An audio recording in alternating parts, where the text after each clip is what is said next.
This was a big one, wasn't it? This was a big decision, an amazing decision, one that we're very happy about. This morning, the Supreme Court has delivered a monumental victory for the Constitution, the separation of powers, and the rule of law in striking down the excessive use of nationwide injunctions to interfere with the normal functioning of the executive branch. The Supreme Court has stopped the presidency itself. That's what they've done. And really, it's been an amazing period of time this last hour.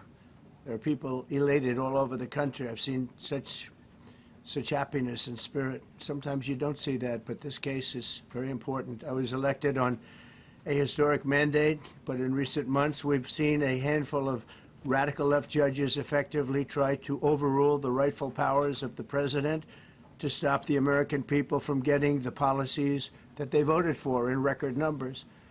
It was a grave threat to democracy, frankly, and instead of merely ruling on the immediate cases before them, these judges have attempted to dictate the law for the entire nation.